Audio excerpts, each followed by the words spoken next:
So, hello everyone. I hope you're all doing great.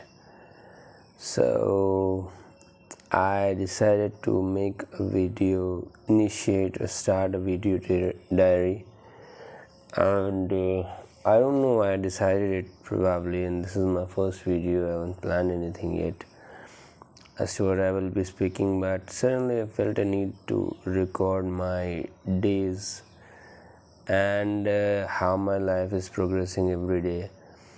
A bit of an introduction about me. I am a PhD scholar at Aligarh Muslim University.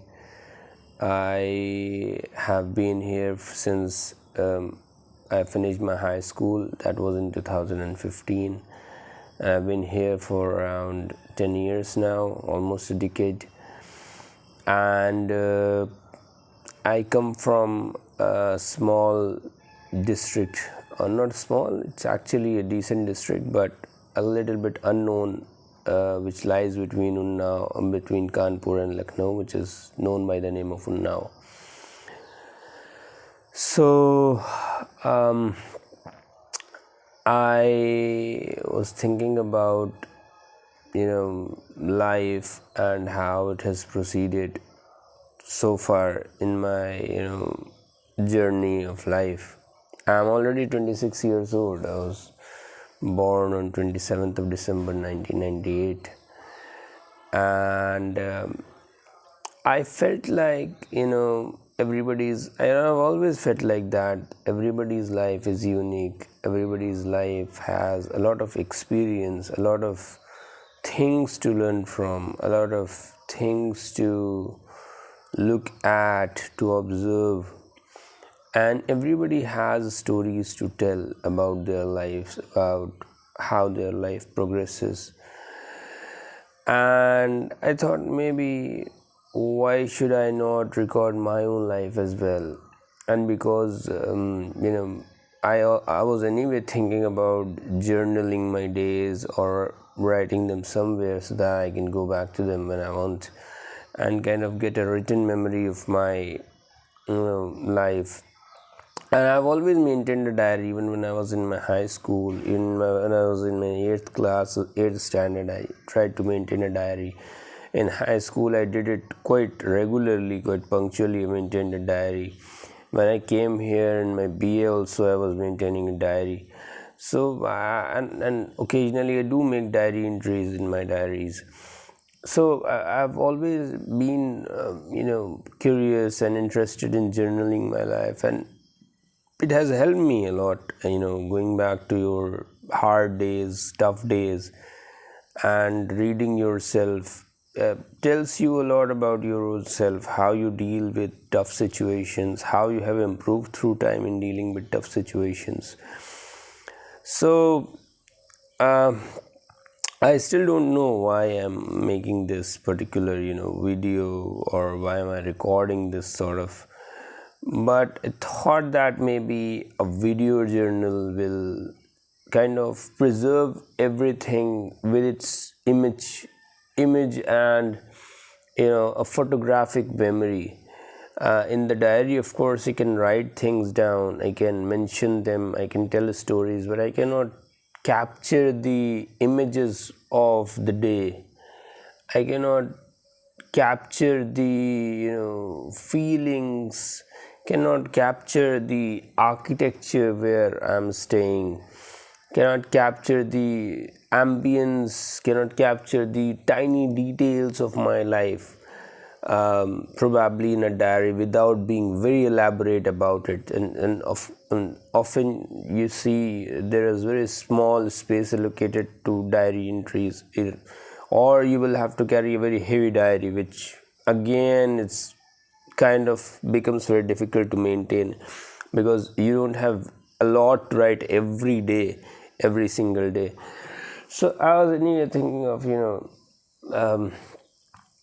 writing things down, but then I thought, why should not I make a video journal and kind of keep archiving things, and that will also give me an idea of how have I changed, not just intellectually and in the sense of the internal change, but also externally. How am I changing with time? How am I aging?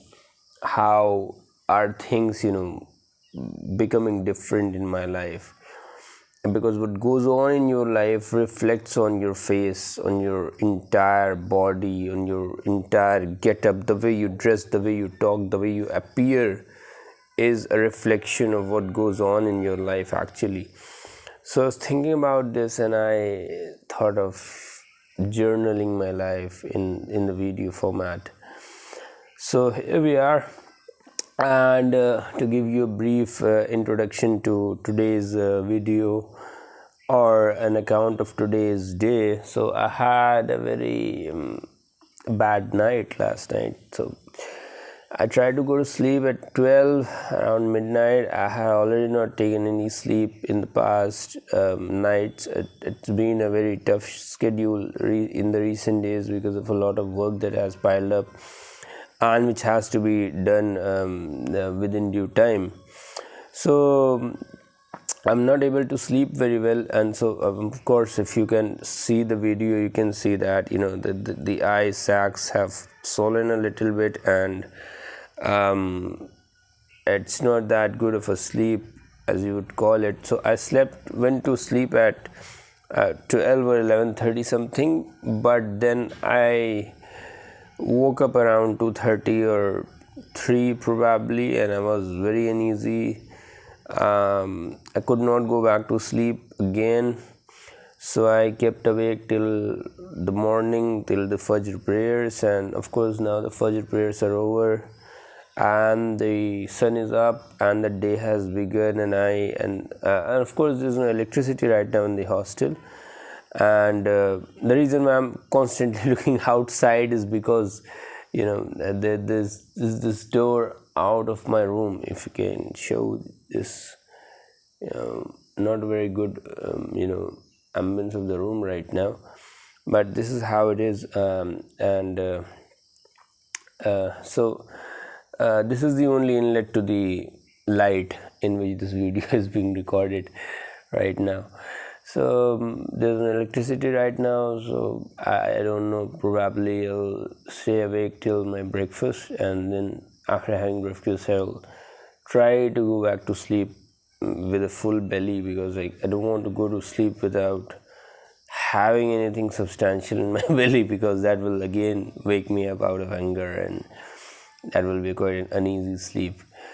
So and this since I've mentioned sleep now, and because it's a journal about memory and memories, and how I have been a person throughout my life.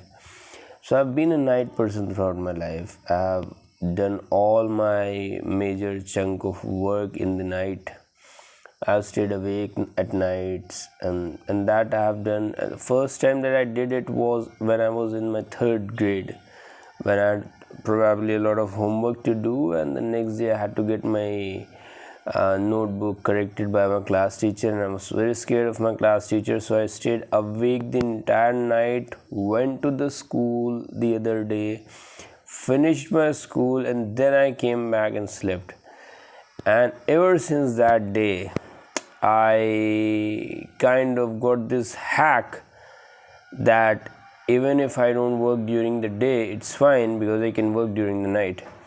And quite honestly, it has not been very good of a thing, because if you keep working during the day, you're consistent, but you cannot be as consistent as daytime during the night, because you never know what the night working during the night depends a lot upon your mood, the kind of feelings you have welling inside of you, because during the night you're alone, and being alone brings its own problems as well as advantages. There are some people who work very well when they're alone, when they're left alone, when they have got the entire room to themselves, right? Like right now I have the entire room to myself for the next few days, and that's because my roommates have went back to their homes for the Diwali holidays and the Sarsiat Day holiday. So Sarsiat Day is celebrated in my university. It's an annual day, Founders Day, and the institute remains closed. There are no classes, so the students find it a happy moment to go back to their houses. And because a lot many students are coming from afar, from Bihar, from Bengal, from Jharkhand, from Kashmir, from Assam, the northern, the central, the northeastern states, right, from south, from Kerala, right, from Odisha, and from Maharashtra. So there's students from all over India, and also students from Iraq, from Yemen, from Indonesia, from Palestine. So you have a lot of chunk of Middle Eastern students, Indonesian students. So it's quite a big university, and I'm very proud to be a part of this university. And it has got its own rich history as well. It's more than 100-year-old university, and while it was a college, it has been around 150 years almost, while when it was first constructed as a college, which was known by the name of Mohammedan Anglo-Oriental College, and was made with the help of the Britishers. So you see the Anglo and the Oriental, which relates to the East kind of. I don't know what else should I speak or should I say, and it's just a random beginning. I might make the next video, I might not make the next video. I don't know what will happen later on, and how my emotions change regarding this project, regarding this venture. But I do feel that probably we will meet again in the next video, and we will talk about more things. And I'll probably end this video with a slight discussion, a sentence or two on how memories are important. So you see, the body is temporal, and it's temporary, and it keeps changing with time. So the body that we have today, the body that I have today, will change, and will probably move onwards to its full functionality until I'm probably 40 years. I'm right now at the peak of my youth, and at 26 years old, I'm at the peak of my youth, and probably this is the best version of my body that I can have right now. And to be honest, I'm not in a very good state physically. I'm physically fit. I've got no ailments, no diseases, no deficiencies. That is fine. But then I'm speaking, if I say that I have the body at my optimal condition, which my body can achieve, it is not nowhere near to its peak condition where my body can be. And that is because of me being in academia. So academia takes a toll on your body, because you have to keep sitting at one place and study. And it's not like you can preserve your body in other forms of occupations. Of course, a computer science engineer has their own difficulties, a civil engineer has their own difficulties, and everybody is coping with some or the other health disorders. And even if you see bodybuilders, and this is a growing pandemic nowadays, to build a strong sturdy frame, and people are taking so much supplements, and even going so far as to get taking steroids muscles and build muscle. So even bodybuilders have their own health problems. You see, if you are familiar with the bodybuilding, well, you must have heard about Ronnie Coleman. So he was 8 times Mr. Olympia. Mr. Olympia is the highest competition that you can have with regards to your body features in bodybuilding. And the state that Ronnie Coleman is in now is that he walks with the help of a wheelchair. He cannot stand on his legs because of squatting so much weight during his bodybuilding years that it completely ruined his spine and his knees. So even people who look good today, how will they appear tomorrow or day after tomorrow? It's nobody knows about it. So it's completely, it's a long game. Life is a long game. You might achieve health at 50, which you might not achieve at 26, and everything takes time to build. Everything takes time and attention and care to build and maintain. So the body also takes time. So the body changes with time, and ultimately in the midst of all temporariness, in the midst of all passing and fleeting nature of the material world, of the physical world, one thing that stays is the memory. We also stay in the memory of the people around us, and the other people stay in our memory. If memory is not there, it's taken away from us or away from others, we will not be able to even understand who we are, and we will not be able to understand who our loved ones are, or who are the people who are connected with us. So what happens is, ultimately after all experiences, the experience is very, very small compared to the larger scale of time. So if I'm going to play a cricket match today, the match will last probably 1 hour, 2 hour, and I might be playing it after 1 month, probably 1.5 months probably. But then it kind of it's very small on that margin of time after which I'm doing that. So but the experience will pass in 1 or 2 hours. But if the match is good, if it creates memories for me, that will stay with me for a long time. So even a cricket match of 1 or 2 hours might actually overwhelm the happenings of the entire week, of the entire month, of the entire year.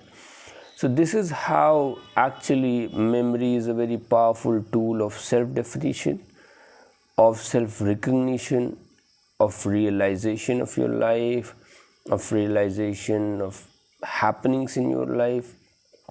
So, and this is one of the primary reasons that I am making this journal, so that I keep recording everything in as a memory, and as a videographic memory.